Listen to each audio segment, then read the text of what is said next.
গত 22/4/2026 এই তারিখ গরিশাই ইউনিয়নের বাহিরকুশিয়া এলাকায় একটি আত্মহত্যার ঘটনায় আমি হাসপাতাল হইতে একটি মেসেজ পাই যে একটি মেয়ে আত্মহত্যা করেছে। তাৎক্ষণিক আমি আমার থানা পুলিশ পাঠাইলে পরে থানা পুলিশ ঘটনাস্থলে হাজির হয়। হাসপাতালে গিয়ে ভিকটিমকে না পেয়ে বাড়িতে আসে। বাড়িতে ভিকটিমকে পাইয়ে ভিকটিমের যথারীতি শ্রুতাল রিপোর্ট প্রস্তুত করে এবং স্থানীয়ভাবে জিজ্ঞাসাবাদ এবং তদন্তে জানা যায় যে যে মেয়েটি মারা গিয়েছে সে এবং তার স্বামী দুজনেই প্রেমের সম্পর্কের জেরে ঘটনার 3-4 মাস আগে তাদের বিয়ে হয়। এর মধ্যে স্বামী রাজমিস্ত্রির কাজ করে এবং তার শ্বশুর রাজমিস্ত্রির কাজ করে। মোটামুটি নিম্ন মধ্যবিত্ত পরিবারের একটি সংসার। পরবর্তীতে জানা যায় যে তাদের মধ্যে মনোমালিন্য ছিল। তো আমরা ঘটনার বিস্তারিত তদন্তে আরো জানি যে ঘটনার দিন রাত অনুমান 11টা 11:30টার সময় তার স্বামী বাইরে থেকে ঘরে আসা মাত্রই তার লাশ ঘরের জানালার গ্রিলের সাথে ওড়না দিয়ে ঝুলন্ত অবস্থায় পায়। পরবর্তীতে স্থানীয় লোকজন সহ তাকে উদ্ধার করে প্রথমে গরিশা একটি ক্লিনিকে নিয়ে যায়, পরবর্তীতে হাসপাতালে নিয়ে যায় এবং হাসপাতাল থেকে বাড়িতে নিয়ে আসে এবং তার মধ্যে তার স্বামী এবং শ্বশুর শাশুড়ি দুজনে পলাতক হয়।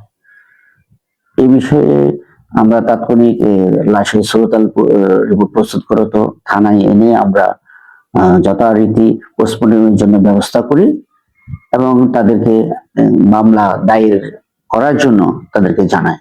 তারা পরের দিন পোস্টমর্টম শেষে লাশ তারা নিজেরা গ্রহণ করে দাপন খাপন শেষ করে মামলা দেওয়ার জন্য আমি নিজে থেকেই মামলা দেওয়ার জন্য তাদেরকে তাগাদা দিই। পরবর্তীতে তারা পরের দিন এসে মা এবং মেয়ে এবং তাদের এক বোনের হাজবেন্ড এসে এখানে আমার থানায় এসে তারা নিজেরা সিদ্ধান্ত নেয় যে মা বাদী হবে না মেয়ে বাদী হবে।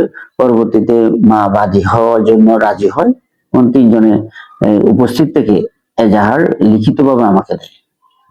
লিখিতভাবে দেয় যে তাদের স্বামী পলাতক এবং শ্বশুর শাশুড়ি পলাতক। তারা আত্মহত্যার প্ররোচনার বিষয়ে অভিযোগ উল্লেখ করে এজাহার দিলে সেভাবে মামলাটা রুজু হয়।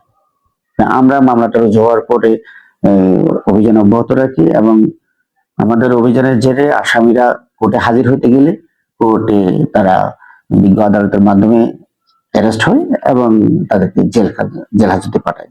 পরবর্তীতে আমরা তাকে বিজ্ঞ আদালতের অনুমতি সাপেক্ষে রিমান্ড চাই এবং একদিনের রিমান্ড মঞ্জুর করে রিমান্ডে এনে আমরা বিস্তারিত জিজ্ঞাসাবাদ করে ইনফরমেশন তথ্য সংগ্রহ করি, সেগুলো যাচাই করা হয়।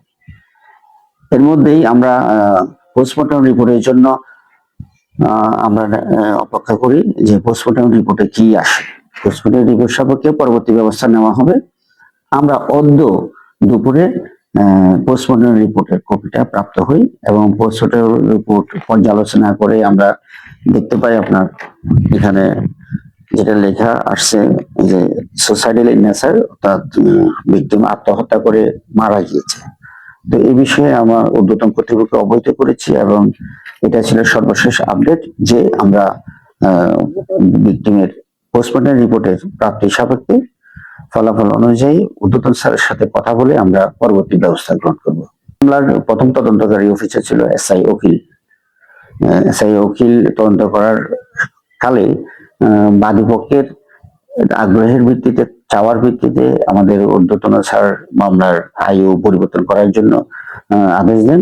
এক্ষেত্রে আমরা মামলার আয়ু ইন্সপেক্টর তদন্ত সুকান্ত দত্তকে করা হয়, ন্যস্ত করা হয়।